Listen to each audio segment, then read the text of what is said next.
All right, guys. My name is Dr. Sharnael Wolverton-Sehon. I'm with Swiftfire International, and I'm super stoked to have a very special guest and friend who I've known for a few years now, and she's been extremely helpful. You probably heard me talk about her and other interviews, and tonight is the night that we are going to interview her personally, and we're going to share quite a few things having to do with this big awakening that we're in the middle of. And so thank you, Laura Eisenhower, for being with us here tonight.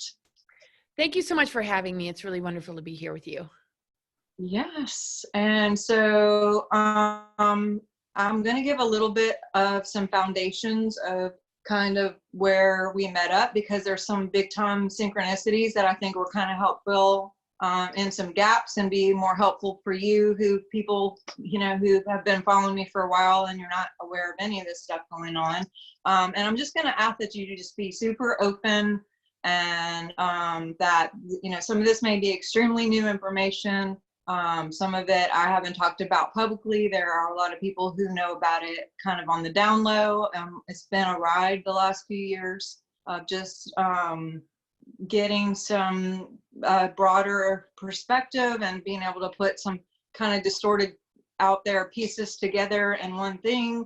And it's just been really interesting. But in 2009, I was actually teaching at a conference, and I was on stage, and I was there with another person. We were both on stage. His name's Ian Clayton, and it was October 14th to be exact. And we were up there, and all of a sudden, right in the middle of us talking, I saw a person in the back standing up. Everyone else was sitting down, so he very much stood out. And he was wearing a full-on general outfit. And I looked over at the person who was there, because I was just shocked to see this person, and I wanted to know if they were seeing this too. And he gives me the big eyes, like, oh my God, what the heck? And I just thought in my head, literally just a thought, I was like, who is that?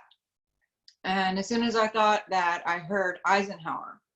And we tried to do our best to just keep on going with the meeting. And when it was over, I went home and Googled Dwight Eisenhower. And what came up was a picture of him in his uniform, and then also that it happened to be his birthday.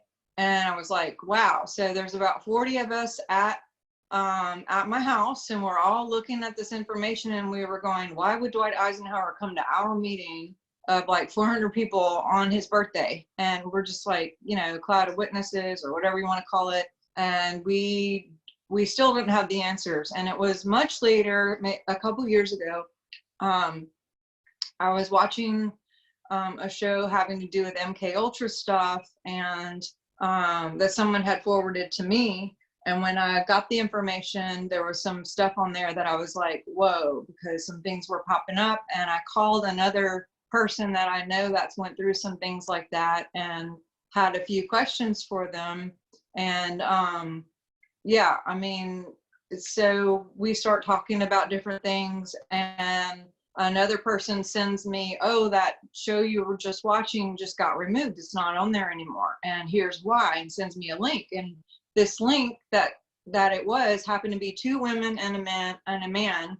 And they were talking about all the reasons why this thing wasn't on there anymore. And I kept looking at this one lady who happens to be Laura, and I didn't know her from Adam at the time, but I kept going, God, she looks so freaking familiar. Like, how do I know her? Has she been to one of my meetings? Is she, like, have I met her somewhere on the road? And I'm going through all my files, and this is a YouTube that I'm watching, and I'm cleaning my house at the same time. And you know how they do like commercials, or they skip to whatever? Well, it skips to like the next video. And the next video is these two guys interviewing Laura again. And I still don't know who she is, but then all of a sudden one of the guys says to her, so, oh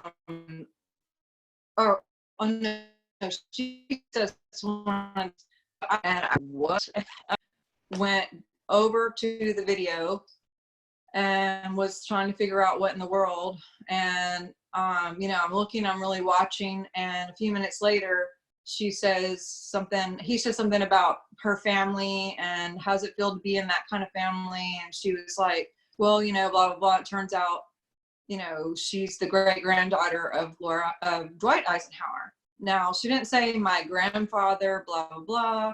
She said, Eisenhower's been coming to me. So I was just like, okay. So I go over and I Google her and I see that she does sessions. So I signed up for a session. I happened to get one on September 14th at 11 a.m. And then as soon as I'm done, I realized I'm going to be driving to Destin, Florida on my way to a meeting that day. And I didn't know if I needed to have paper or pencil or whatever. So I hurry up and go back to see if I can edit it or change it. And when I do, the next time that comes out open is 3:30 in the afternoon on September 14th. And as soon as that's over, I go sit down and I called my friend back and I'm like, you're not going to believe this. Like this chain of events just happened. And now I'm having this session that happens to be on my birthday. At my birth time, I get an email all of a sudden back from Laura's website thing. It's probably an automatic thing saying, you just set your appointment. If you have any questions, call this number. And it has a 406 number, which is Montana. And I'm born in Montana and she's literally up the road from where I am. And I'm just like, oh my God, this is crazy. So I'm telling this person that on the phone. And then he proceeds to tell me, oh, Laura Eisenhower. Yeah, I have a private meeting with her on 9/11 in Dallas, and we're going to be doing some stuff, and only 33 people are allowed to be there. And I'm like, I have to be there. I was born at 333, 33 people, all this stuff, like I have to be there. And he was like, well, I don't know. I'm not the host. I'm not sure, whatever. And next thing you know, we get off the phone. I get a phone call from a 406 number in regards to changing his appointments. And I was like, it was Laura. And I was like, Laura, oh my God, your grandfather came to me in 2009. All I got was birthday Eisenhower, birthday Eisenhower. And here we are, birthday Eisenhower, except it's a different Eisenhower. I mean, like, that's the only message I ever got and understood. It's just like, put a pin in it. Eisenhower birthday, and here we are, fast forward, you know, I'm having this session with you on my birthday from the state of Montana where I'm born, pretty much at my birth time. They didn't have a 3:33 birthday, you know, choice to select, but it was 3:30. You can't get any closer. And then I say to her, and you're also doing a meeting with a friend of mine in Dallas in a few weeks, and can I go? And she's like, so literal. She's like, well, I don't know your situation. I mean, like, I don't know. Do you have a job? Do you have enough money to get there? Like, will your job let you off of work? And I was like, no. All those things is all fine. I'm just saying, do I have permission? And she's like, well, I don't care. So I text the person back and I go, I just got off the phone with Laura and I can go. I can be one of the people. And they respond with a text back that said, like in a vision. They thought it was like not real. And I go, no, like in real life, I just talked to her. So we went to Dallas. I got to meet you. I was mesmerized by your purity, by your heart, by your teaching of all this balance. And I mean, there's so many things that you talked about. I literally just like sat there, like, you know, on the edge of my seat listening. And since then, I've talked to you several times with different things that have happened personally and trying to figure things out. And, you know, there's just a lot of memories that have been coming up. Seems like the more I talk to people in this community, you know, more stuff rises up. And I don't know if that's how it works, but that's how it's working for me. And she's been able to connect me with some people to help with the healing process and just to not feel crazy process. And just to give some like validities to some of the weird things that have happened, losing time, nosebleeds, you know, getting called out of school to go do random tests and things underground, and terrible things going underneath the ground, and chains and kids, and, you know, darkness, and, you know, just, I didn't have a reference point for any of that. And now it's all like coming out. And I'm feeling less crazy. I'm feeling liberated. I'm feeling really relieved. And I'm just really thankful for you as a person, for what you're doing. And I know that you yourself were recruited to go do some things too and didn't. And, you know, just tell us a little bit about you and how you got here and what's going on, and let's do this. Awesome. Oh my gosh. Thank you so much for sharing that. And I'm just, it's so moving to see you, you know, just being able to share and interviewing people and helping us to, you know, understand you. I mean, this is what it's going to take. We are in a massive healing process, and we know that fractures, trauma, and division are not going to benefit us in these times. So we have to tell our stories. People need to open their minds. They need to be brave in light of things that they're very uncomfortable with, and honor the bravery of the people that are willing to step forward and share things that are going to change the whole nature of the way a person views reality. And so I'm definitely holding that intention. I always have. And yeah, my life path kind of like unfolded in different segments. I always felt a calling as a child to just like whatever, do whatever, use me, creator, not use me as in the way we're being used on this planet, but whatever I can do, I will open myself up to those downloads, to just the willingness, no matter what anybody has to say. I am in service here. I am here to help humanity recognize itself. Who are we really? What are we made of? And what has been stolen from us? And so being an astrologer, being able to work with people's charts, it's just been amazing to help them see a much fuller picture. It taught me so much. I mean, my first teachings, as far as what I was able to retain and what really grabbed my interest, was not something that I got in the school systems. I had terrible grades and I had the worst attendance in my high school. I was like, okay. And I went most out of touch with reality for my senior class. Like everybody was just like, Laura's just out to lunch, like whatever. But it was the I Ching, Tarot, and astrology, and the study of self, because this is what has been so difficult in mind control, in a mind control world, with social engineering, with all these hidden operations that take it to the extreme in order to help them to achieve, you know, some level of dominance over our personal human sovereignty. And so the study of self fascinated me, because things like travel, meditation help with that. But yeah, some of these tools just help shine lights in places that I was really confused and help me to unhook a lot of stuff. So yeah, in 2006, I was recruited to go off planet. There was weaponry on me since I was a child in order to steer me on a timeline I didn't want to go on. And so these tools ended up becoming my protectors, my allies, and helped me to counteract a lot of the attacks, a lot of the manipulation, because it helped me to see a clearer picture. So now, I mean, I remember being in it, and it was just years and years and decades of just a lot of isolation, a lot of, I mean, it was something I can't really put into words. And I lost a lot of the journals and the things that really described it. But I made a vow, if I get through this and come out the other end alive, that I will help people in whatever way I can to, you know, share these tools, help them to see themselves, and help them to not feel so crazy, because the dark night of the souls, going into the underworld, having major downloads, while there's weaponry, you know, and targeting with multiple levels that, you know, you and I are talking about, that make it very, very difficult to share with anybody. So then there's isolation. Then there's, you have to kind of live a double life.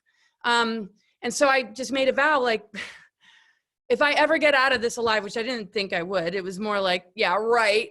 And live to tell the tale. Yeah, right. You know, and here I am able to share. And yeah, so if my vow, which, I mean, the mission has always been a vow and it's gone on for lifetimes, is that I would hold space for people and help them to know themselves and help to honor their, you know, and appreciate their journey and give them a voice. And anybody who doesn't like it, That's not our problem. Let's band together. Let's heal. Let's work together. Let's heal these fractures, because it's going to take love and mutual respect and support.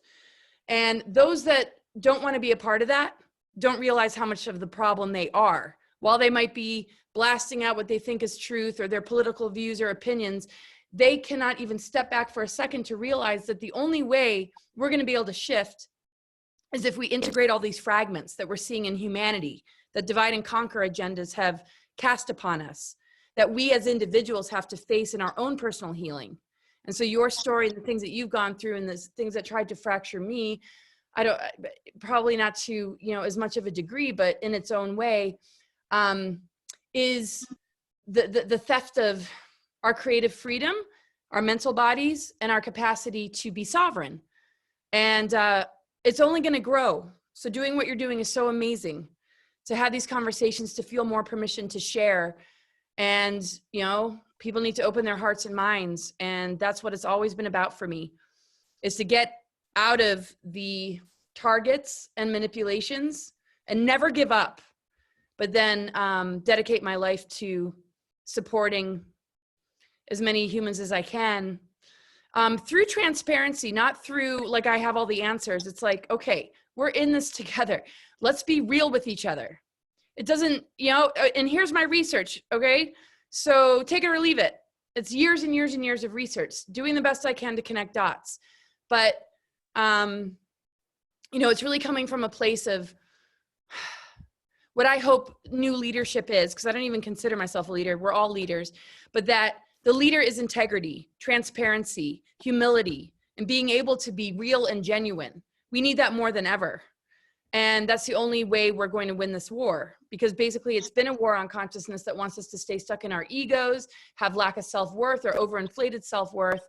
And there have been so many that have been victimized to uphold these dark agendas and programmings and manipulations through media, through religion, through politics, through Hollywood, that are linked to the darkness of these hidden projects that people don't recognize their tax dollars are funding. So it's time to lift that veil and rehabilitate together and hold as most beautiful and divine of a space to support one another, and keep, people need to keep themselves in check.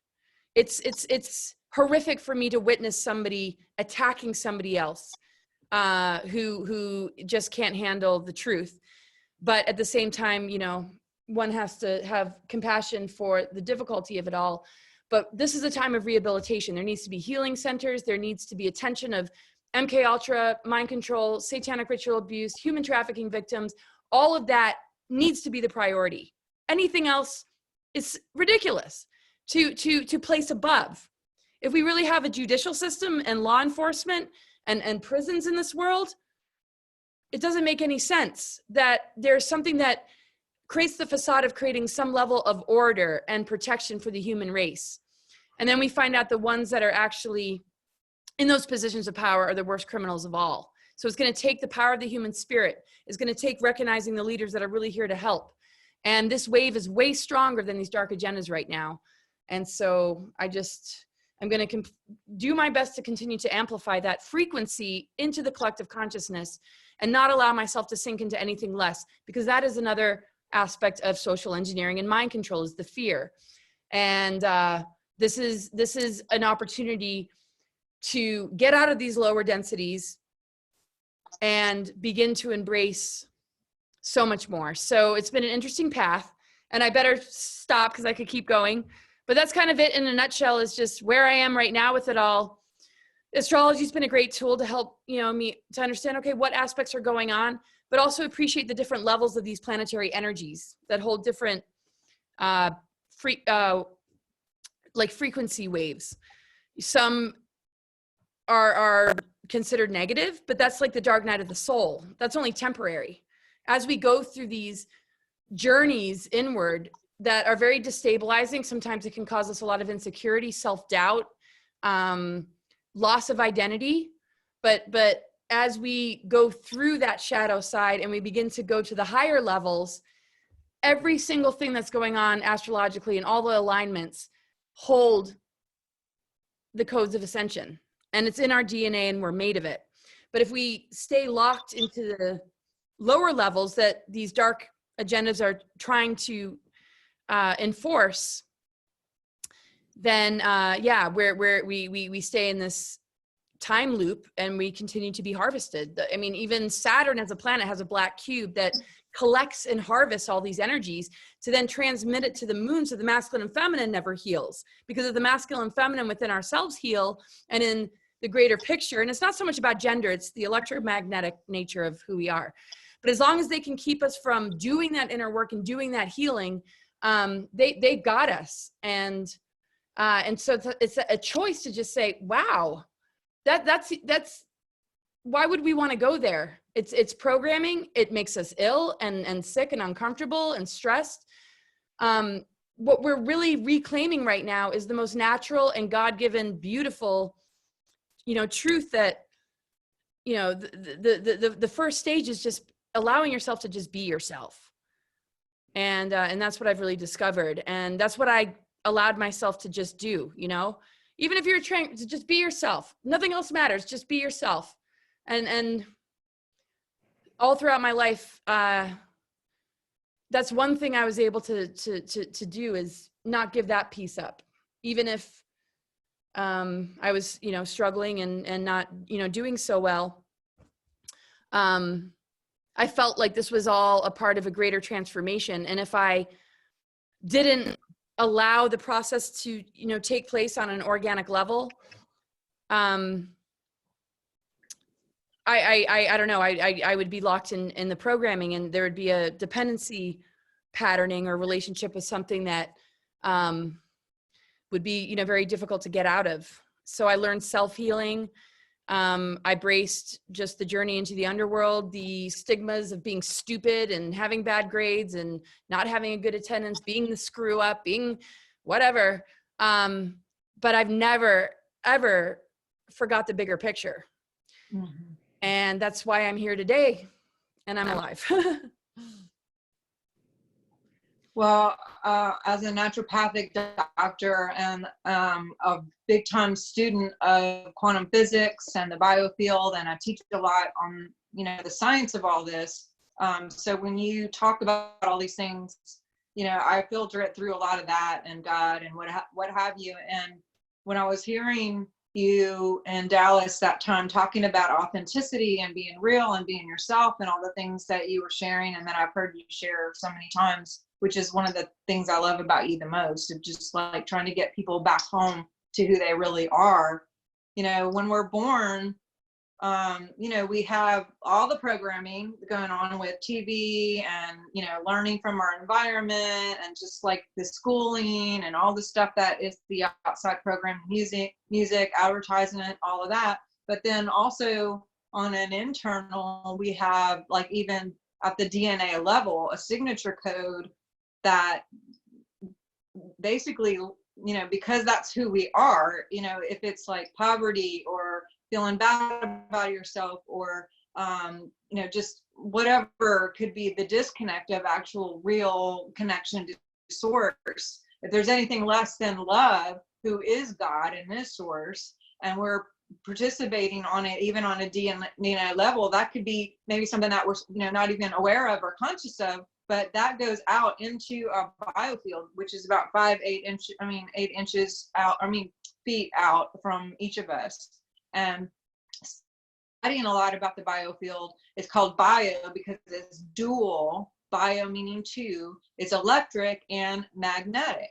And so if you put out a frequency sound of poverty or nobody likes me or any kind of self-abuse, like whether you're caught up in an eating disorder or alcoholism or whatever it is, which is basically I hate me, cancel clear, and and I think we've all had bouts of that in some level, whether it's just mindset or actual physically doing things that are not right. If you put out a I hate me and I abuse me signal, then what you do is you start collecting those entities and lower level patterns, because you can only get what you are. And so whatever you are goes out there, and then you start to get all these things and you're like, why is this happening to me? And we come into that whole victim kind of thing where it's like, you I tend to blame or did blame.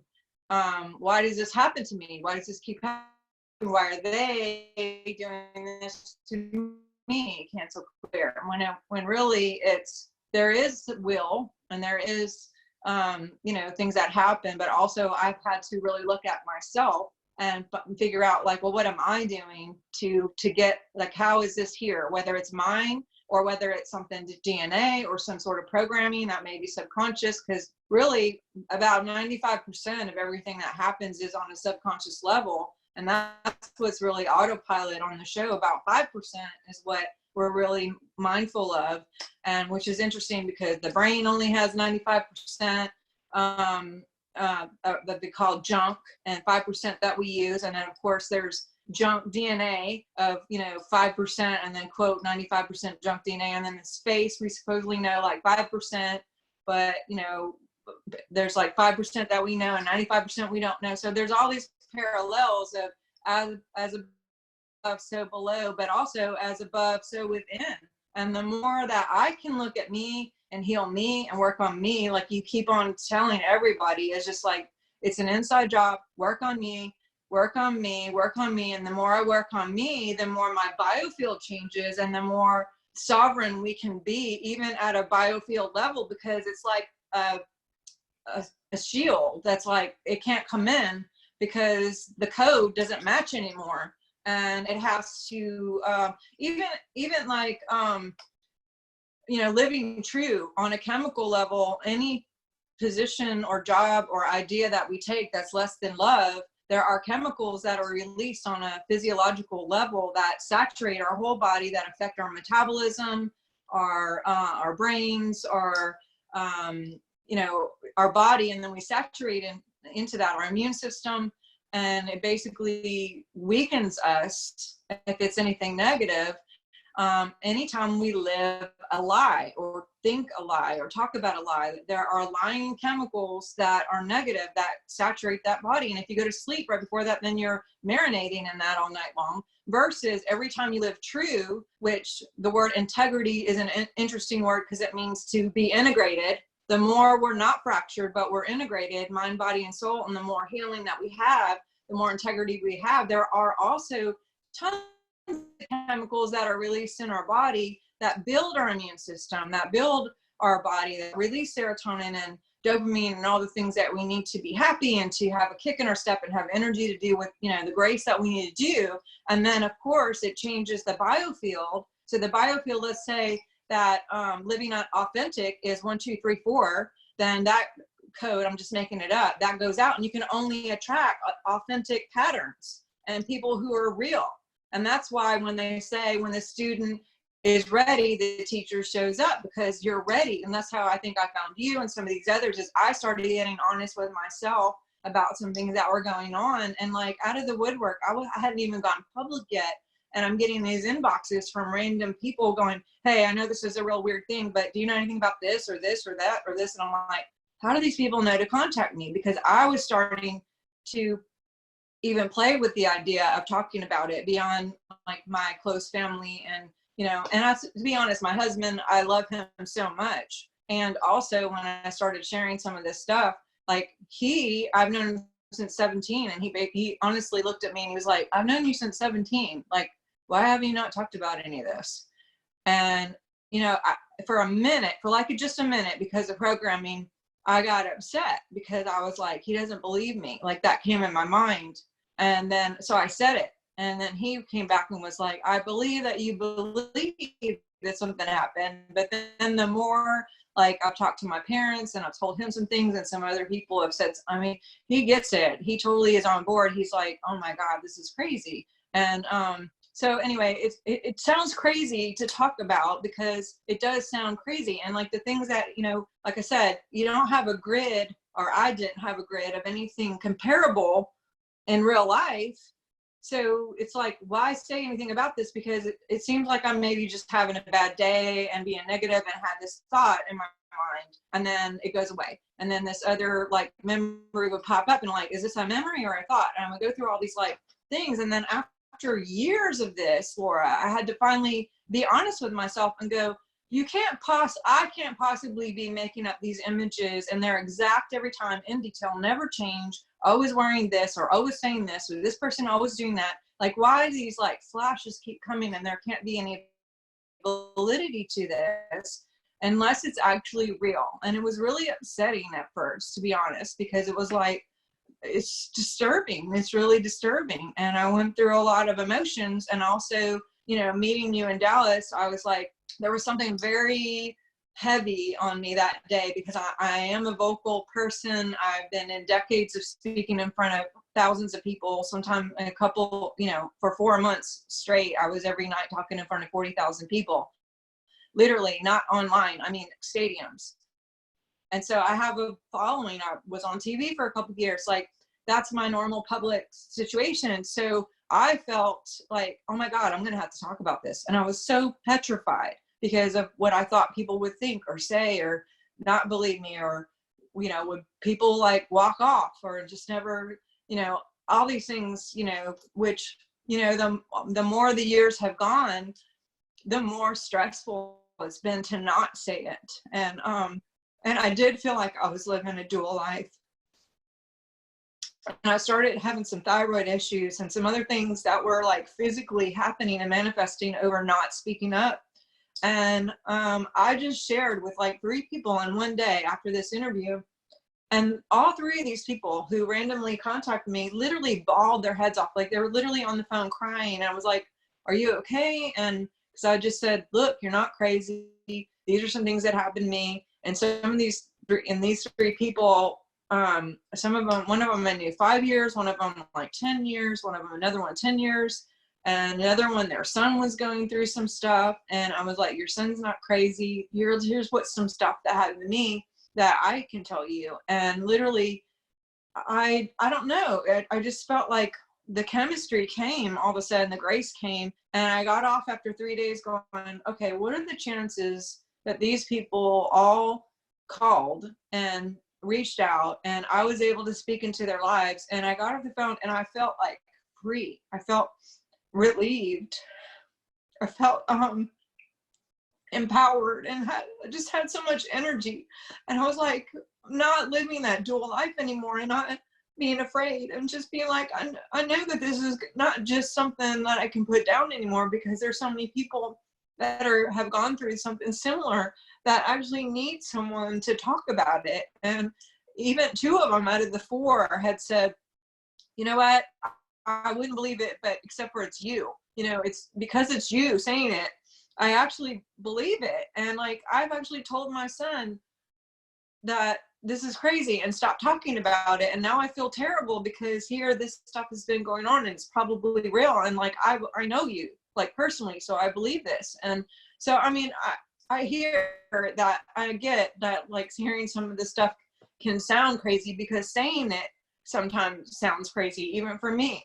But it also doesn't take away that it's true. And what sucks is I don't have any paperwork that say, you know, Sharnael was here on these dates and it's all recorded and everything's all, you know, data based. And I'm a data person. I like evidence. I'm a scientist. I like things to see, and I test things over and over because I have to see. So that's another reason why I was like, how can I even talk about this? I have nothing on paper. I have no physical stuff. But I talked to my mom earlier this week again because we just some more things coming up with everything that else is coming up. And I was asking her, like, you don't think it's kind of crazy that like they would take me out of school and do all this stuff and like they were teaching me how to fly in junior high? Like, you know, why am I taking like going into simulators and like having written tests on flying and stuff, like, and like some of these other things that happen, like all these other kind of weird tests. And,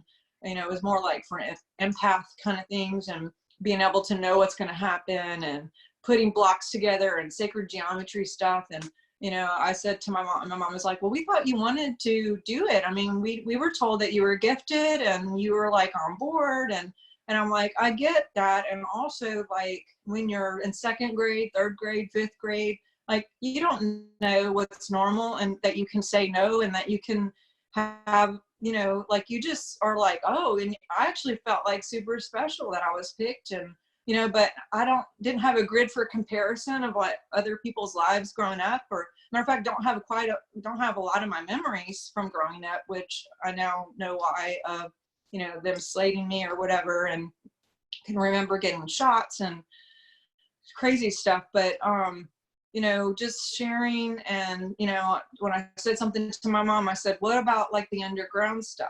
Like, that's all I said. And literally her response was, oh, you're talking about Montauk.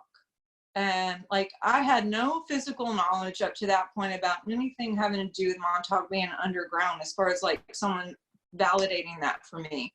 And I said, so you know? And she said, well, I mean, I know it's underground. And I was like, okay, well, you not talk to me about any of that. Have you been underground with that? And she was like, well, no, but I know that it's underground. And it was like, immediately went home, started Googling, found out, sure enough, like that was one little piece to just not feel so crazy, you know? But, and then also when I talked to this guy from MK Ultra and I knew some of the things that he went through, I called him and I was like telling him some of this stuff. And he remembers me from some of the programs, and he had said, oh, you're starting to remember now. You're starting to remember the chair. And I was like, oh my God. Like, I had not said that out loud to anybody about the chair, although in 2010 and 15, there was still some stuff with the chair that I did talk about full on with tons of people from a stage, but not understanding what it was about, just thinking it was some sort of spiritual encounter or something. But what I'm starting to understand is that we can all do this on a certain level from our heart, you know, and it's kind of like Dumbo with the feather. Like, you know, they use the chair to like get you to think that you need the chair, but then they take the chair away and you can still do it or something. I don't know. Like, we all have these capabilities of like supernatural things, and you know, there's no time and space, and there's no, I mean, this is, anyway, so bottom line is, this is the timeline war.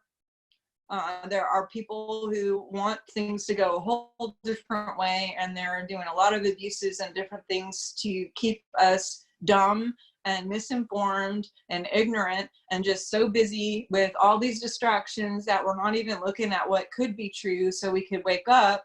And tell us about your video, because you just did a video about I will not consent, that like flipped, I mean, oh my God. And I know you had a real big response. Can you share a little bit about that?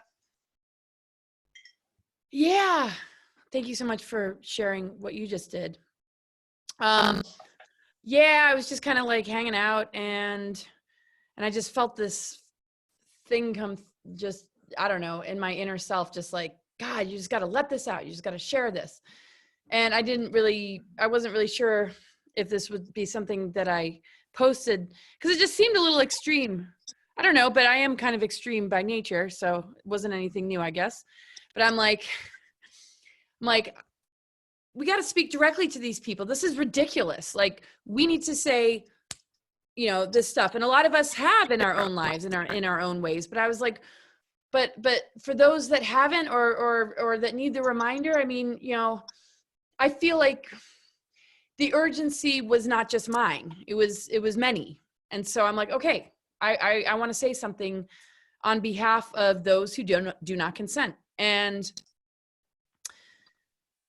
it sort of came through my husband's out hanging out with the kids, and I bring it up. I'm like, hey, check out what I just posted. Like, and I'm so self-critical. So I'm like, hey, I'm just kind of rambling, or I didn't really say it the way I wanted to. And like, I don't know. And he's like, post it.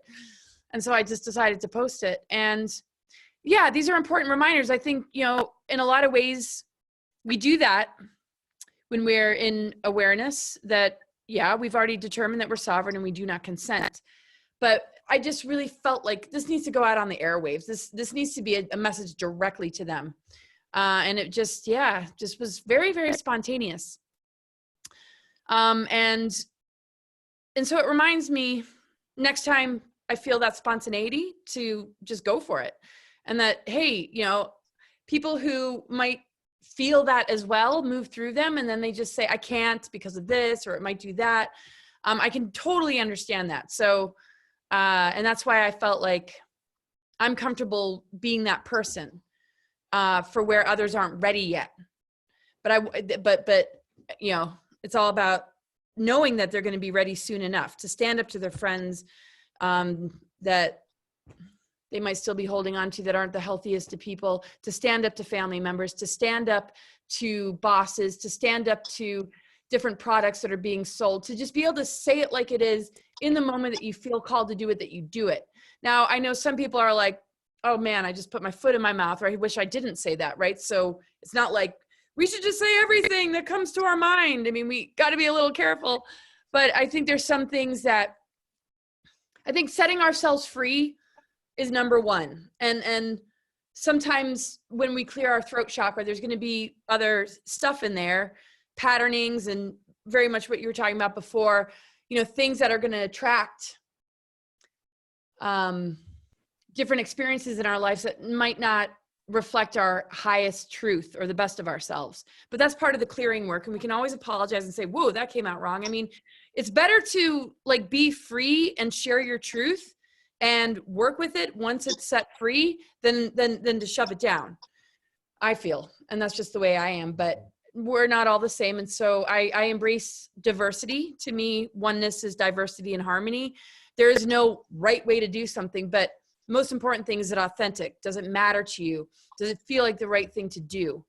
You know, and some things are going to leave a mark and you can't retract them. But I think part of what we're learning is compassion, forgiveness, patience, you know, and all these attributes that are not really, you know, taught. There's a facade that it's being taught. Oh, we have law enforcement. Oh, and religion gives us a moral compass and this and that. So yeah, the darkest of the dark, I wanted to just speak to. You do not have our bodies. You do not have our health. We do not consent. We are not your experiments. It's just like we do not have to allow this, just as much as, you know, with mutual love and support, we don't have to be in abusive relationships. We don't have to put toxic things in our body. And we will regain our abilities to transmute things like the nanoparticles and chemtrails, right? So it's just really important that we recognize that we are functioning at a very, very small level compared to the fullness of what we actually hold. And all these different tactics are to create that frequency match, you know, to keep looping in all of this. And so I think we need to take whatever stand when necessary to make sure that there is no energetic cord, whether that's unconscious or not, with any of this stuff, because all it wants to do is generate a food source for itself and its service to self. And I just, yeah, I'm glad I shared it. I just really didn't expect that it would have, because we all feel this way. So I just, it was just kind of, yeah, a feeling of, this is my part in being devoted and in service to unity consciousness, that I don't care what the risks are, because it's a worse death to put up with this BS that we're seeing on the planet than to put oneself in a vulnerable position to what they might do, because I really don't fear them. Honestly, I really don't. What I fear is people not recognizing their greater potential, and that they keep giving to these, you know, vampiric systems and these individuals that don't deserve the time of day. They should be locked up or rehabilitated or understood for how did this person become the person that they are to play such a dark role. Like, we have to be open-minded to what might have created that scenario. So there's a lot there, but to me, it's a worse death to witness something like this and feel these sensations come through me and not act upon it. And I will continue to take whatever might seem like a risk. To me, it's the only way I actually feel like a free and sovereign and liberated being is to not let them intimidate me, and also not let those that aren't ready for all this to shut me down. But I don't want to alarm anybody either. And that's why I do the work that I do as an astrologer. And I like to be accessible to people. If you don't understand something that I'm sharing, like, I will do my best to answer emails or show you your chart, but I will never share a lot about the dark without having the greater majority of what I share be about the positive and reinforce. The actual truth is that the benevolence and the greater and higher power, I mean, of course it always wins. We're going to always have to face unbelievable adversities and challenges until we reconnect with that to the full. And because we're born with amnesia, it's very hard to trace this level of manipulation and how it's so embedded in our culture and what it has actually happened to our DNA, because we don't learn about that. That's all hidden. So, you know, there's a lot of educational things. There's a lot of information and knowledge that we have to regain and connect ourselves with so that we can see the larger picture, to compensate for the fact that there is that, you know, bit of amnesia about who we truly are. So this is, you know, an amazing time because we're the ultimate discovery, and our frequency, what we discover in the inner work of going into the dark night of the soul, where we, you know, begin to unplug from the programmings, where we begin to give ourselves permission to have more of a voice. The world has no choice but to reflect something major back to us that shows that we are the agent of that change. Because really ascension is coming from the inside first. And just like you were saying, I mean, we both, you know this. And the purification that, you know, is going on within our own beings to step up to the best of ourselves also clears our inner elementals, and it heals our DNA, because there's things available on the planet right now on a cosmic level that haven't been available for a really long time. And this is how we clean and clear the pollution and the toxicity, is to, you know, do that first within ourselves. And so coming together, you know, is totally huge. And I like the response, because it's amazing to see people so fired up. It's amazing to see threads under Bill Gates that are literally, I don't think there's like 2 positive comments to every 100 comments that are like nothing but memes, just like quit it already. Like, you know, I mean, this is just such an amazing time. It's unbelievable. So I'm just grateful to be a part of it. And I have a deep, deep love for humanity, our uniqueness as individuals, but how we connect to the oneness of the unified field. And these guys are a bunch of cowards. They have nothing better to do than to harass, manipulate, and steal and rob. And there's a greater order connected to cosmic and natural law, which will take these folks down. But we have to get out of the frequency patterns that keep us in this loop of social engineering, mind control, where, you know, things like false news, can hold a person, or ancestral patterns connected to, you know, these things, or any level of, just the indoctrination that we get in the school systems. And so we have to, you know, clear ancestral patterns. We have to look at those things, because when we take it upon ourselves to recognize that we all have a similar purpose in doing this work, to really see, okay, you know, yes, that is everything right there, which you expressed as well. And simply removing ourselves from that entanglement of energies where they're constantly trying to steal and rob us, is the best way to defeat them. Because they're not going to change. They're not going to be like, oh yeah, you guys are right. Yeah, the vaccines aren't probably a good idea. Thank you, you guys. Man, was I mistaken? No, they're going to play the dark role, and they're probably going to stay in the dark role. It needs to be starved. People need to move on, and know that nature and cosmos is going to help us to create a whole new system and work with advanced technologies that are in tune with our DNA upgrades and nature. And we can turn our attention over there and just be like, okay, you guys do your thing, whatever. When you're over your little dark evil role, you know, we can talk about forgiveness and integration of all that. But while you're off needing to do that, we got some stuff to do. And so let's do it. And that's totally there. And it's the more we step into that and embrace the positive, just like the more we increase our immunity to things, these things have nothing to hang on to. But no need to try and battle something that is never going to change.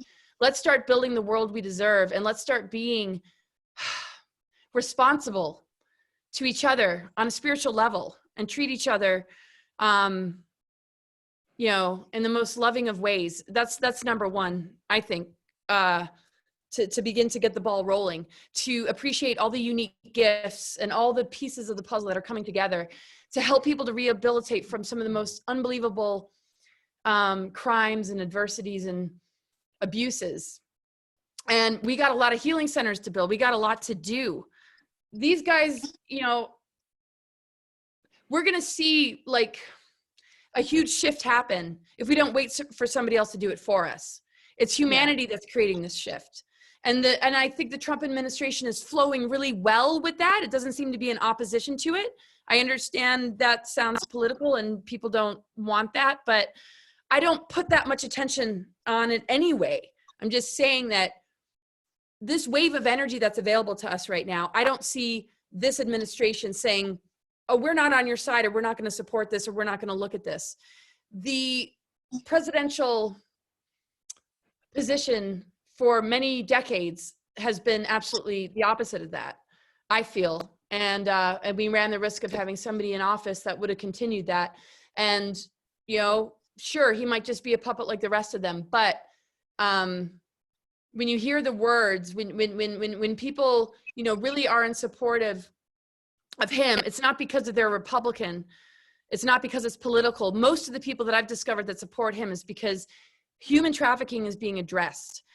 People like Epstein are being called out. Weinstein got arrested. Speeches about, you know, the Clinton Foundation, all this corruption. I mean, just the fact that this information has been set free, let's not put it all on Trump. Let's just be glad we are where we are today, and encourage each other to send good energy in the direction of those things, but hold ourselves accountable to be the change and do whatever it takes to build this new world. And we have all the guidance we could possibly need from the greater and higher intelligence of Gaia and the cosmos. And if we can get out of the mind control loop, those downloads and our inner guidance will tell us exactly what we need to do. And we don't have to overly stress. How are we going to do it? Who's going to do it for us? We are encoded with the solutions. And so let's bring out the best in each other instead of being at war with each other, because that is how we feed the darkness. And people don't realize the very thing that you're trying to stop, you're enabling by allowing that conquer and division, allowing that political, you know, argument, right and left, and the mocking and the, you know, it's like, I feel like a deep spiritual beauty is going to begin to emerge from the souls of many people, and many are longing for it. But let's not allow those that bring us down to silence us. And that's kind of like why I blurt out a lot of stuff on YouTube sometimes, because I'm certainly not going to. And that's how I've met the beautiful people that I've met. You know, it's like there's children, any like what you've gone through. There's no way that, I mean, it's like we don't want to empower victim consciousness, but there are victims, right? So what do we do with that? That is the most heinous crime that can possibly exist, is, you know, abuse of children, abuse of anybody that is forcing something upon a non-consensual individual. Children aren't able to make those kind of decisions to know what they, you know, you can love like the whole idea of it, but how is your, you know, then you're being empowered like you're an adult to make a decision, to be caught up in something that you didn't get the chance to really, you know, fully understand. So, you know, I don't want to, you know, say there are victims, but there are. The whole deal is, though, is that's a temporary place to be. And so as we rise together and join forces, we turn all of that into victory. We have to all join together to stop this, because I don't even feel like it's karmic, or there's some agreement sometimes. I mean, maybe there is on some level, but it's not the kind of thing that we can step back and be like, oh, they'll sort it out. It's something karmic. I mean, that to me is, you know, irresponsible. We are guardians and protectors. And whether we have kids or not, we are parents to these children on this earth that need us to take that responsible role and say, this is bullshit. And there needs to be a launching of huge rescue missions. If not something that we're all able to do physically, but something that we can acknowledge and support, to breathe it the energies that it needs. Because, I mean, look at nature. The lake's getting, polluted with toxins. Is that really like a part of an agreement? Maybe the vulnerability to experience that potentially happening was a part of the agreement, but there's no excuse. And it's just no excuse to harm this earth, to harm children, to harm anybody, regardless of what age, and use them for projects and abuse them and steal. And these are the highest levels of crimes ever. And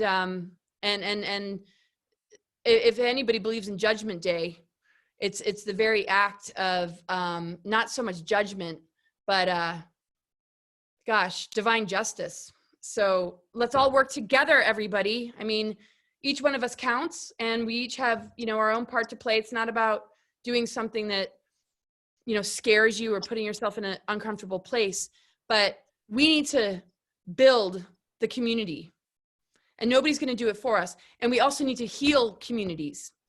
And we need to, as we work on those ancestral patterns, we're also helping, where they might still be locked into, and the way we heal it is not to try and red pill them, but not allowing their programmings and the grip they might have on us to do what they wish that we would do, not allow that get in the way.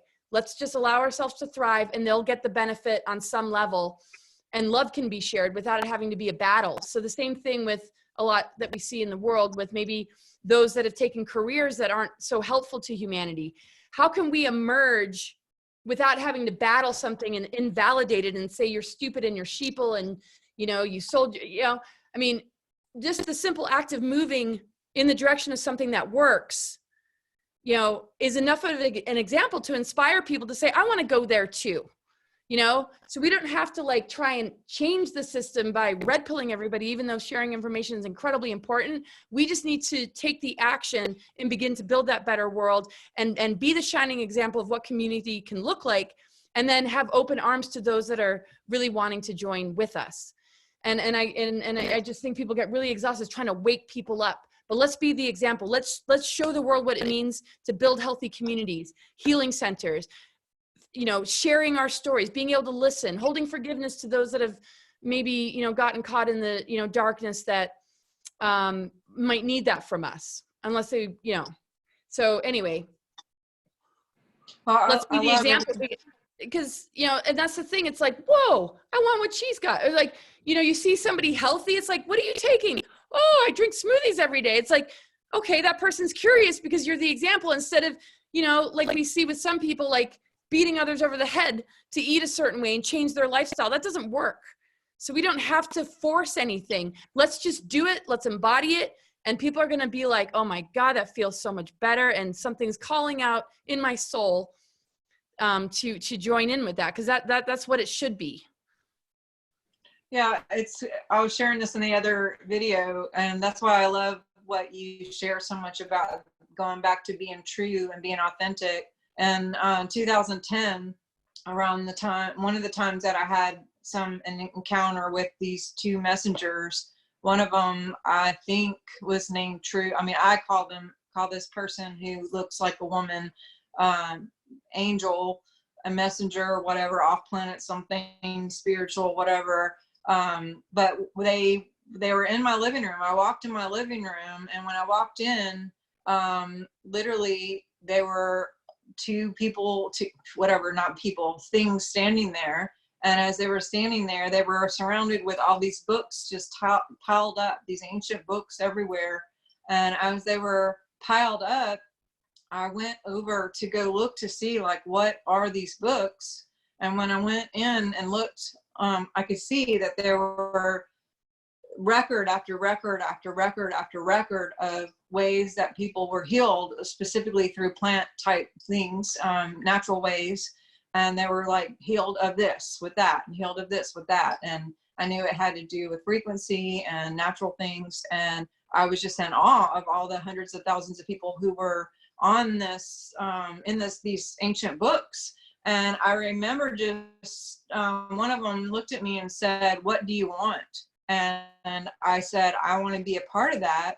And then one of them slammed the book, and then the other one looked at me and pointed at me and said, "Tell them they're not truly living unless they're living true. And when they said that, when she said that, literally I could feel a vibration. I mean, she didn't say it with words, it was her thoughts. And it was so intense and it literally felt like it went through my body and affected my entire body from the inside out, like a vibrational supercharge. And I remember just like crying and, and then they were gone. And I knew that I was forever changed in that moment. And I knew just with those words, it wasn't just the words, it was like a download of a ton of information that was within the containment of those words. And I knew it was not just like, does my butt look big in these jeans, but it was more like, not that kind of lying, but it was more like being true, as in being authentic, being real, like with who you're hanging out with, what kind of job you have, how are we with nature, how are we with animals, how are we, in our purpose and our mission, and are we loving people, and are we kind to one another? And it just meant way more than, maybe my programmed word of being true was. And that's how I went on to study, like, what does this mean? And I've been studying that still, and still that's been my message of just being true, just being authentic, just doing your mission. I mean, imagine a world if every single person on the planet and beyond actually did exactly what they were supposed to be doing, with who they're supposed to be doing it with, and the time that they're supposed to be doing it. Like if everyone was just in time, on purpose, doing exactly what that is, whether it's playing the kazoo on the street corner for hours, or painting, or, teaching kids, or, whatever. Because it's interesting how when you do go in that vein and that flow of doing what you're called to do, you do have that grace, you do have that chemistry that supports it. And you know what, when that comes, then you actually have income to support that, and your the finances and everything come to support that. And people don't get that. People make cancel clear. I'm seeing more people become aware of that, as people will come to me and go, I just don't know what to do with my life, and I'm just not happy where I am. It's like, what's the thing that makes you happy? What's the thing that makes you excited? What's the thing that gets you, your juice is flowing? Like, do that. Like if it's hunting or fishing or going out in the woods, all that matters. Or, helping, just do those things and see, because, that is what living true is. And that's what being authentic is. And that's what's going to change the planet, is everyone just being in their lane, doing what they're supposed to, changing the energetic chemistry and frequency of their own self. And then there is that ripple effect where people, like you said, some of the programming and or organizations I come from in the past, that I noticed is so different from here, is before, and some of the things that I participated in, it was like a lot of like, hey, we like you, and we just want you to think like we do, do the things that we do, this is what you got to do, here's the script, follow this program. And it was very much an outside in of like changing from the outside and making you do all these behaviors and making sure you show up on these times and these days and do the things and more like a human doing than a human being. And whether human at all, but like yourself, that or understand it, or know if I even agree with it or believe it, or I'm still in process. I'm just feel like a little baby learning this stuff. But what I see on a scope big level is most of these people are all talking about like, I got to do the inside. I'm just working on me. I'm going to keep working on me. I'm going to keep on working me. I'm just going to go inward. I'm going to keep on working on me. And they're not at all concerned with making people conform to what they believe at all. They're just like, matter of fact, people. Right. And they don't fight or battle people or invalidate people. When you're really in your truth, it doesn't matter what anybody has to say. Whereas this is, a lot of people get attacked by others just for things that they post. So I keep thinking you must be very uncomfortable in your own life if you literally have to go out of your way to knock somebody down because they don't really think the way you do. Like people who are really comfortable in how they think when it's authentic, they don't need to go trolling and go after people that might think differently. It's like, so I'm just agreeing. Yeah. Yeah, I mean, it's so crazy how I can post something or whatever, and I don't get as much anymore. But then someone comes along on my page where I personally posted something, and then they say something that's like, "Oh, we're wondering about you now." It's like, okay, well, and who are you? Because like, we don't have any relationship. I've never seen your name in my life. Like, you don't have permission to even speak in my life.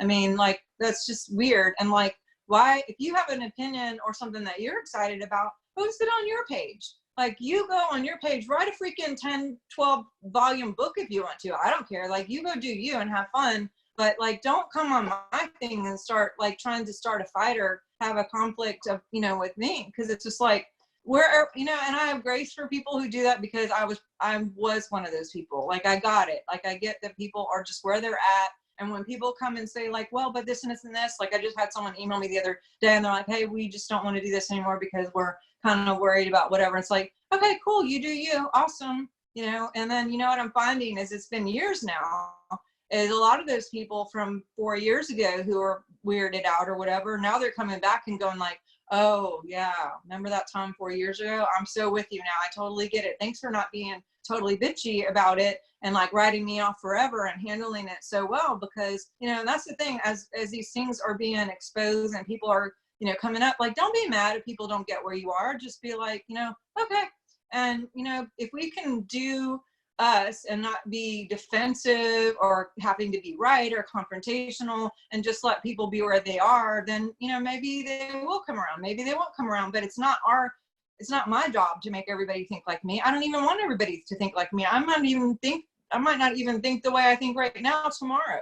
Like, I'm just being me and voicing my truth of where I am and my perception and things that have happened to me on my experience now. And I'm doing the best as I can. I mean, honestly, if you got some of my teachings from 10 years ago, I would have to throw them in a freaking burn pile because I don't believe half of that stuff anymore. I still believe a lot of things, but there's just been some new information that's broadened. It doesn't make it bad or wrong or whatever, but it's just given me, whether it's science-based or mostly science-based or whatever, then I'm like, oh, I didn't have that information before, but I have it now. And that kind of like makes things look a little different, so I love that there is diversity, because if there wasn't people like you on the planet who weren't afraid to say whatever you're saying and invite others to even at least think about it, then what would, we wouldn't have everyone would just be cowardly, hiding out in their house and sitting under the television with the programming and the channels, and it's called television, but whose vision is it saying? Whose vision is it? I mean, I have a teaching on that from 2 decades ago, and that one I stand behind, is like that we're all being programmed, cancel clear, if we are susceptible to it. But I love that. I know that with your video, two things I want to say is I know you had a lot of people come back who were like high level, governmental people and even royals and the Kennedys, and contacted you, and bravo. And then I also know you were in Washington, like before this happened. I'm not sure what you were doing there. Can you expand on any of those two things real quick before we close? Oh, I was supposed to go to Washington, and the coronavirus stuff like pretty much shut down all my trips. But oh, I don't know if that was the question. It's going to be rescheduled though, so it's still going to happen. I'm just not sure when. Awesome. Okay. Yeah. And then your response, because I know you have a ton of interviews that you've just did, that you're still doing. I know your I Do Not Consent video caused like a lot of people to give you personal calls, and I think I saw on there the Kennedys and royals and different people. Like, can you speak into that a little bit? Yeah. So one of the Kennedy family members sent me an email. We're going to have a chat. We're not sure if we're going to record it. I think we're going to record it, and then we're going to see whether or not we think it should be put out there. And then this royal family member of a very, very small country, Liechtenstein, has links to other Kennedy members and other, people in prominent positions that want what we want. And we're going to work on connecting with some folks and collaborating. And, but it's so true, because, if we think about it, the programming is an infection, actually. That's the real virus of our creative channels. When we take in something from the external and we absorb it into our being, we are actually manifesting the artificial timeline that we don't want to be on, because we're not being true to ourselves. So this is what I love about these kind of conversations, because we're broadcasting a frequency of love, understanding, and what our truth represents, while we all, you know, kind of work together to make sense out of the information, right? I mean, I think people, you know, want truth, which is facts, but how we experience that needs a little bit of flexibility. So we got to find that authentic truth that works for us, get to the facts, create the justice that we need to create to take out these criminals. I mean, they're beyond criminals. It's just like the English language is so limited, to stop the, you know, all of this stuff from happening. And yeah. So then our creative channels are just going to only be able to, you know, manifest the future that we deserve. And every single one of us is capable of experiencing that organic, positive timeline. So we just have to be very careful what we allow ourselves to get caught in, but also, you know, appreciate, you know, that that's a part of being human too, is to lose ourselves and find ourselves, to maybe step away from something, and the journey is about, you know, returning home. And on a very macro level, that's exactly what's happened, is we lost ourselves as a human race. Not about blame or fault, but that's just one of the things that emerged from a free will universe. That is the result of a free will universe, that some groups chose to be so service to self that they literally tricked huge numbers of people out of their own true destiny and design. And the thing is, it can't be destroyed. It has to be given attention to. And all these other things need to be turned off so that we can begin to get in touch with it again. And it's the most beautiful, like, reunion. You know, people look for their soulmates and twin flames, but all that energy connected to soulmate and twin flame, that outer quest, is an inner discovery that we gotta, you know, be willing to find. And then the world will absolutely become a more beautiful place. And it already is. And so much, you know, has happened in the last couple of years. And I'm so grateful that we've made a connection, because this is where the blessings are at for me. Abundance to me isn't a lot of money. Abundance to me is knowing beautiful souls, you know, and doing something of worth, substance, and meaning, you know, that can link us on a soul level, so that, you know, we never give up that essence again. We never get led astray out of, you know, staying firm and true to it. And so, you know, the educational systems are going to have to change, and this amnesia is going to have to be broken. We're going to lift the veils, and the multidimensional truth of who we are is going to step in, because it's inevitable. Nothing can really stop it. I mean, because it's our original form. AI is an imitation. It's giving us a false version of it. So it's only like a photocopy that is distorted enough to capture, you know, the life force of people, to give it validity, to make it seem like a reality. But that's not the true reality. The true original copy can never be destroyed, and it exists within every human being. So let's help each other unlock those treasures and be, you know, supportive to one another. That's the greatest thing that we can do right now, is recognize we are a freaking family, and we got to lift each other up. We got to hold each other's hands. And because family has been targeted, relationships have been targeted, our DNA, everything under the sun. So, and why? It's because we, at the end of the day, the greatest lesson is, don't expect something else to do it. Remember, you know, what's within, and recognize that most of the things that we've been fed is to forget that. But that is because the false system has gained some level of dominance, but only temporarily. It's just like a person going through their life, maybe having many, many years of being really stuck in their ego, really, you know, just lost and disconnected. So as a humanity, not feeding that part of ourselves and not feeding it on a greater level is how we purify the rest of our being. Because when we learn right use of power, which is the greatest lesson of why we've kept incarnating, and we purify the negative ego aspects, regardless of what polarity they ride on, then we've crashed the system. because it relies on our egos to, you know, keep it going, because it's a negative ego construct that is an addiction matrix. So what it convinces us is what our true worth. Okay, so I know we got to go, but the biggest trickery is telling us that our self-worth has to look like this. This is how it's defined. Like you were saying, when somebody says, this is how you do it, this is what you have to do. And if not, you're a failure and you are degenerate and you won't make any money and you're considered a loser, right? And that's why advanced souls get targeted, because if they're true to themselves, that's the most threatening thing. So better, like, you know, say that they have a learning disability, ADHD, put them on drugs, you know, that's all very threatening. So it's being convinced of what self-worth is when everything we've been taught doesn't even come close to what our true worth is. And so we need one another to remind each other the true gold. And it's love, compassion, integrity, being, you know, creative, feeling the divine innocence, and not being told, you know, where our worth is and what we need to do to gain that worth. Our worth is ours. Nobody owns that. And that is the biggest lie of all, I think.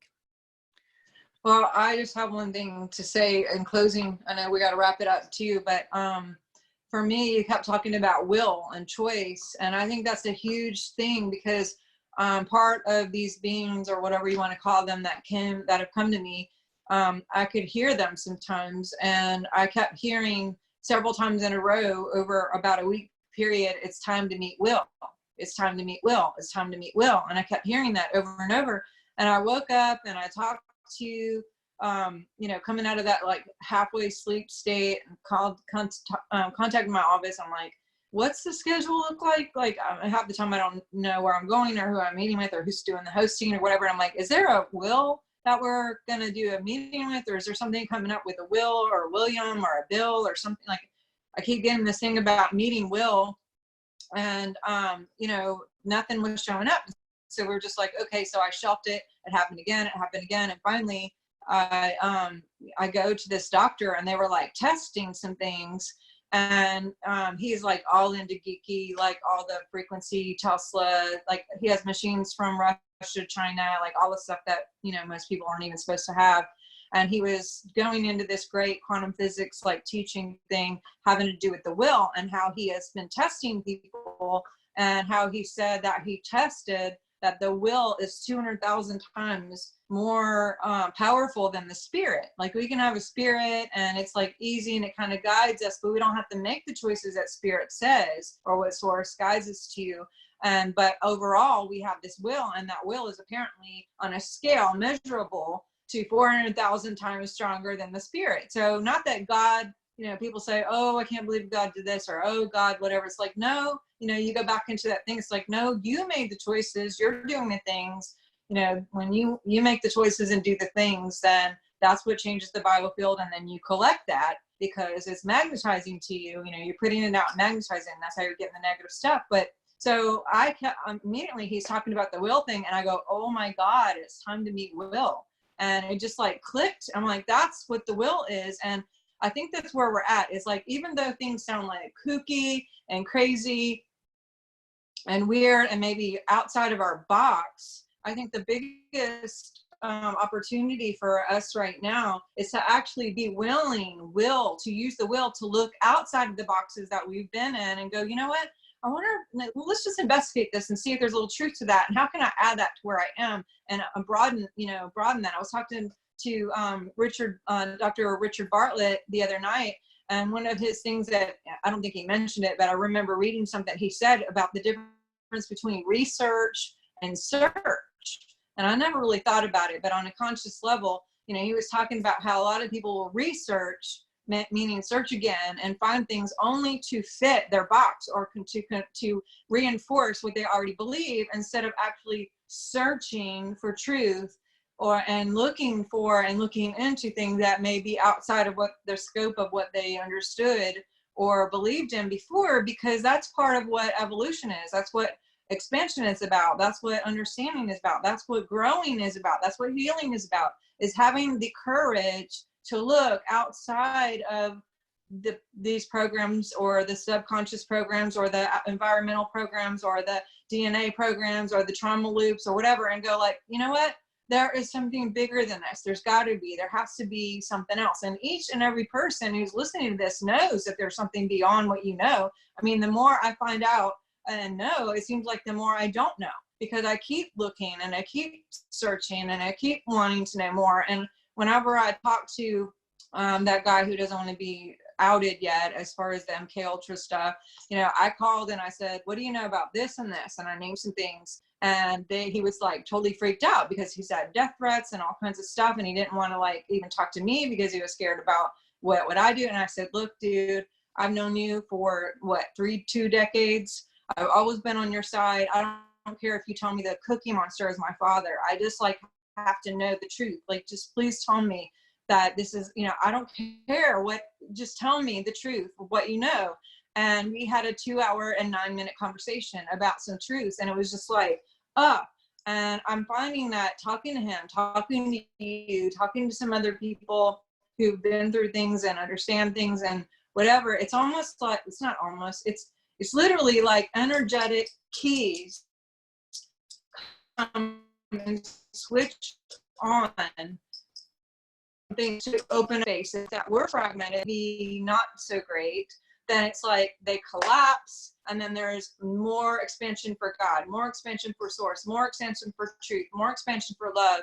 And then we are putting that out there, which is giving us more positive connections and more positive patterns and different things on a science level. Anyway, I'm kind of geeking out and like the quantum physics science of it. But I think that this is where a lot of people are right now, is there's been a mass load of information, at least on the internet, because I think we're bypassing TV programs and we're using other vehicles and platforms to be able to say what's true. I mean, even Trump himself is going beyond outside of what, you know, doing his own press stuff, being hard on people who are asking stupid ass questions, you know, like, I didn't call on you. Oh, he's like, I'm not even going to talk to CNN. He goes, fake news.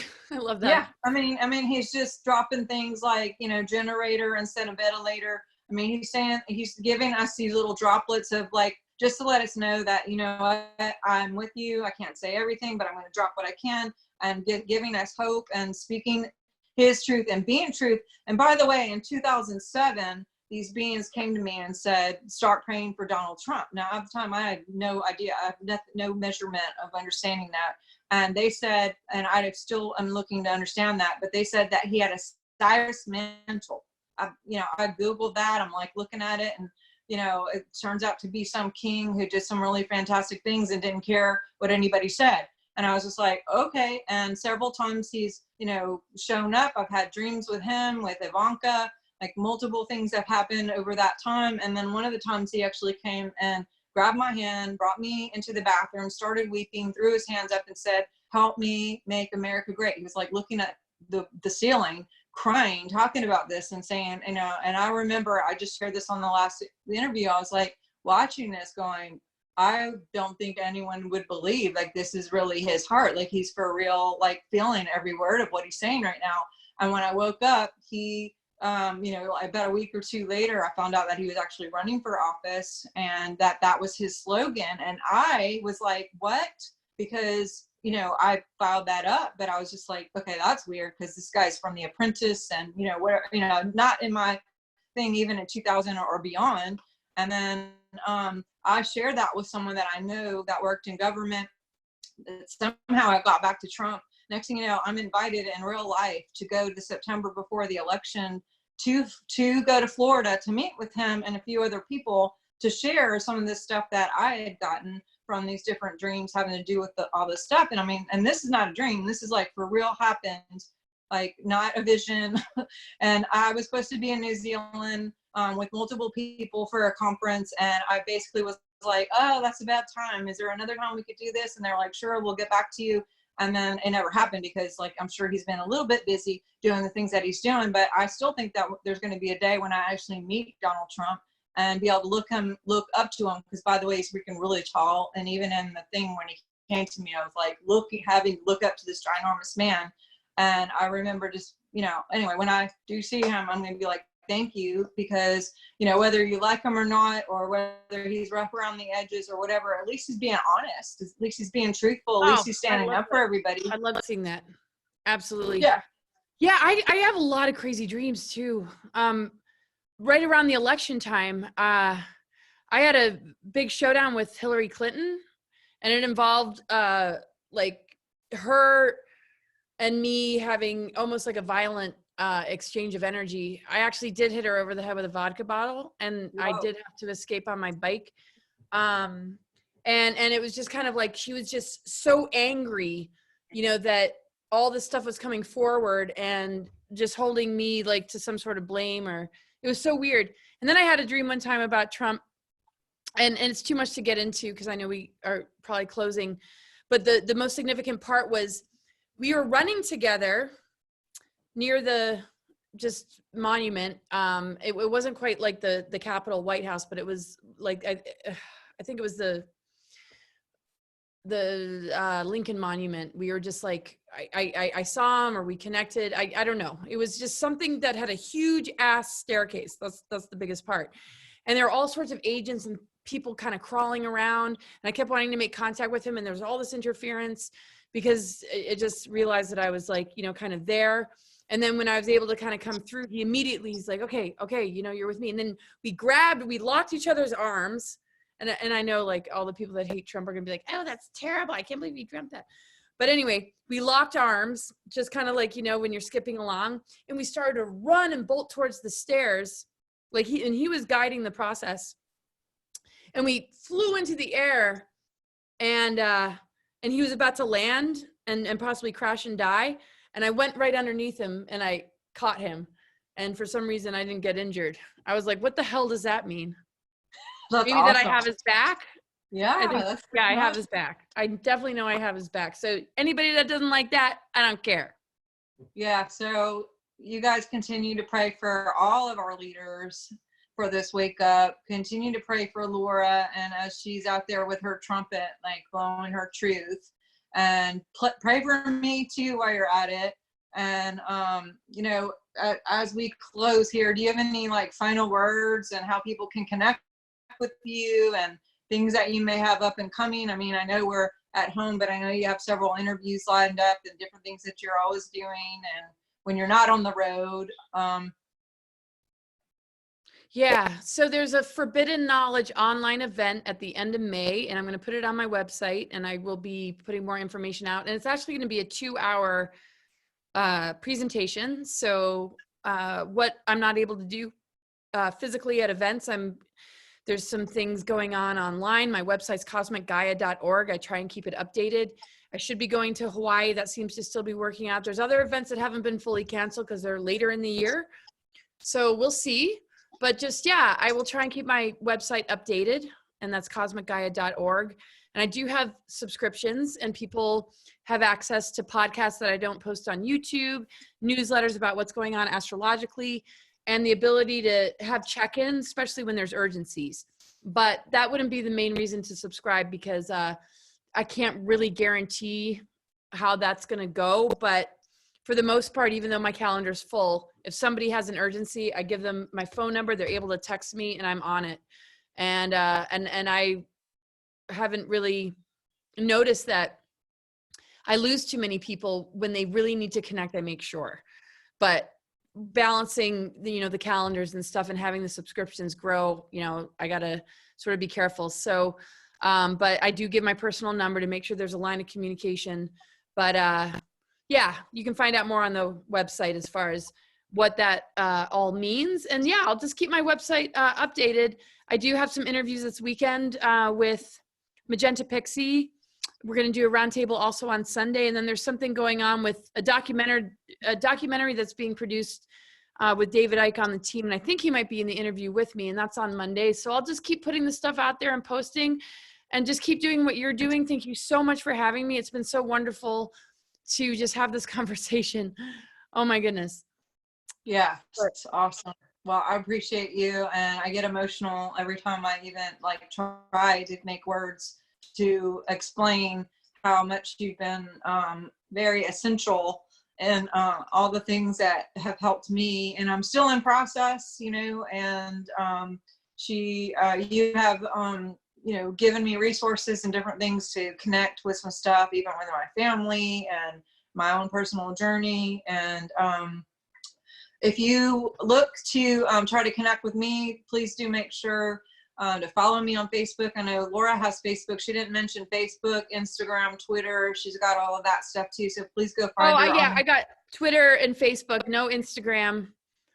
But yeah, all under, and YouTube channel, all under Laura Eisenhower. Sorry, didn't mean to jump in, but yes. No, that's okay. And so please, I just want to connect you, because I know that that has been a real source of inspiration and grounding and reaffirming, and you know what, all the things that have helped me. And what's cool is, as you guys are listening to this and or anything that's true to you and fits in what you're doing, what you're going to see is, as you start participating and engaging in things that may be outside of your box, you're going to see that this is now all in your biofield. This has all been spoken into your personal biofield, and you're going to start seeing things click, dots connect, and some, you know, synchronicities in your own life, some patterns that maybe weren't your highest, they're going to just dissipate. Miracles start happening, financial stuff starts happening, things get like in an order. You'll have, I've even had people who had like taste buds change and dreams change and sleep patterns change. So, you know, these things are activating what is being said right here. These things are activating things within you on a personal. And so I encourage you to share this with whoever you can. And also my website is swiftfire.org, swift as in fast, fire.org. I am on Facebook, Instagram, Twitter as well. And I have some interviews. I just did David, which I didn't even know until after I had set up David Rodriguez. You had that. And I thought, I mean, that's really cool. That was an awesome interview. He talked a lot about you. We were both shouting you out like crazy. And, oh, really? But I had, what's that? I haven't had a chance to listen yet. So cool. My gosh. Oh my God. Yeah. Went over, we were both, I brought you up and was saying how helpful you've been. And he started talking about how helpful you've been. And I mean, honestly, the last 5 interviews I've done have all been talking about you. So, you know, you are making such an impact on people. And I just want to make sure that people are connecting with who you are because of what it's done for me. And I know that that can only be duplicated in other people's lives as well. I just did David Rodriguez. I also did Richard Bartlett. I did a thing on crystals. I did a thing on remote healing and bioscans. Those are all on my YouTube and very updated. And then also coming up, I have Brooks Agnew, who's going to talk about, he's a physicist and an author, and he's going to talk about, you know, time travel and the quantum physics realm. And then I have a lady named Barbara Evans, and we're going to do a basics on sacred geometry, just because that is a beautiful language. And I have several other things. If you guys are interested in certain topics, you know, please let me know as you're hearing this. If you're just like, hey, what about this topic, or what about that? Like, I'm just here to serve and to give you guys some good content, especially while we're home and we're not watching movies, because that's gross now, and we're not getting programmed. And like, there's hardly a movie that I can even be excited about anymore. Oh my gosh, I'm the same. Yeah, and even music too. And it's like, you know, I used to actually enjoy going to the movies, and now we haven't been able to. And now I think when I finally am able to, there's not going to be a movie that I'm going to want to see, because all these actors are like messing with me, like I can't support it.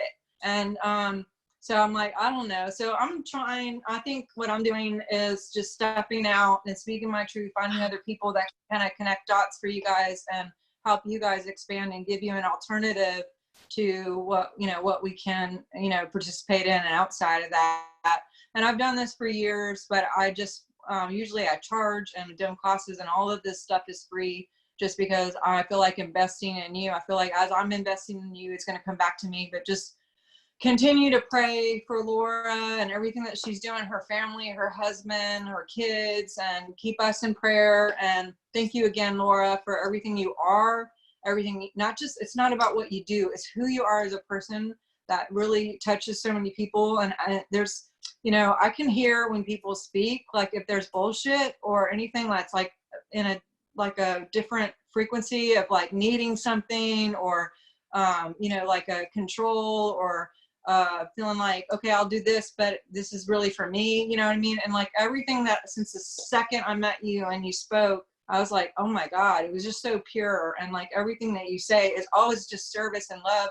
And it's never about like what you can get out of it. And I just appreciate your generosity and your sharing and all the things that you do on this planet to help people wake up. Wow. Oh my gosh, that means so much to me. Thank you. I mean, and that's actually, yeah, that's how I see it. And I can pick up on that too with certain individuals, and just hope they can move through that, because, you know, that's not really getting us anywhere. And that's, you know, part of the trap. And people who claim to be ascension guides or all about disclosure that seem to have that, you know, it needs to be cleared, and I hope they will be able to clear it. But I'm not out to smear anybody or say, oh, you know, that person is this or this. Every once in a while I do have a leak, and then I delete it, and then I'm like, oh, whoops, you know, I don't know, it's been a couple of years, I've been processing something, but I really appreciate that, and I feel that so much from you. I'm like elated, you know, that we're connected, and I get to know you more and more all the time, and it's an absolute blessing to get to know you more and more. It's amazing. I mean, and the amazing part is that, kind of similar to what you just said to me, so, you know, where you can just feel something and you just know it, and it just becomes really exciting to get to know a person, versus that other feeling of, oh my God, I need a boundary, I'm not sure, I need to protect myself. With you, it just feels like home, and I thank you so much for creating this space with us. Well, I can say also thank you to your great-grandfather who introduced us, who showed up on his birthday to leave this like symbolic, crazy message of just remember Eisenhower birthday, because I wouldn't have kept watching that video except for you said Eisenhower's been coming to me, and I was like, what? Oh my God, I'm listening. And it was like the missing piece that I had been waiting for almost a decade to find out what was that about. Now I know that this is what this is about. This entire thing is what it's about. So thank you, great-grandfather Eisenhower, wherever you are. And thank you for showing up and giving us that information. So kisses, love, hugs to everybody. And thank you again. And we'll talk soon. All right. Thank you. For sure. Much love to you. Bye-bye. Thanks, Bye. everybody.